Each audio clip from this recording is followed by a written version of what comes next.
More civilians have already been killed in clashes that have been going on for several days and in Israel's previous 4 wars with Palestine, the Associated Press reported on October the 20th. The current conflict began with the attack by Palestinian Hamas, which broke into Israeli territory on the 7th of October, murdering residents of border towns, kidnapping them and taking them to the Gaza Strip. Some 1,400 people were killed at the time and no fewer than 222 were abducted, including children, women and the elderly. Pope Francis renewed his calls for the release of hostages, but also for humanitarian aid to be allowed into Gaza. The Holy Father also reiterated that he will lead a special prayer for peace in St. Peter's Basilica on Friday, which he said last week would be a day of fasting, prayers and penance.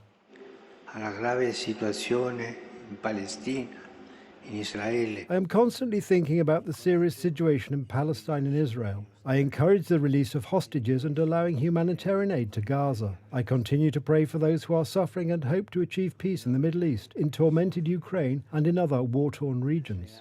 Gaza needs billions of dollars in international economic aid, according to a report released today by the United Nations Conference on Trade and Development. However, according to many experts, this raises the danger that the money will go to weapons for Hamas instead of going to reconstruction.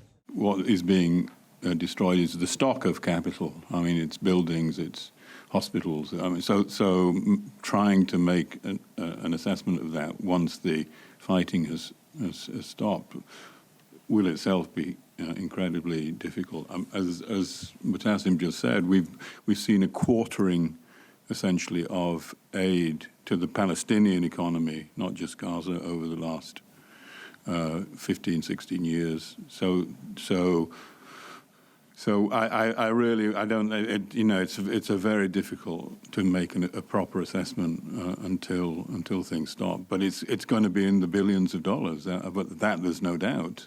It's going to be in the tens of billions of dollars. The vicious circle of destruction and partial reconstruction must be broken by negotiations of a peaceful solution based on international law and relevant Security Council and United Nations resolutions to end hostilities, and by redoubling donor support for the recovery of the war-torn economy.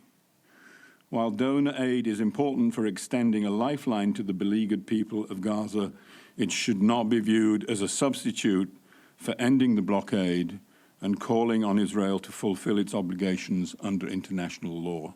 Its report on the economic development of the occupied Palestinian territories highlighted the dire economic conditions in Gaza, even before the current installment of the conflict. The report found that nearly half of Gaza's population is unemployed and more than half live in extreme poverty.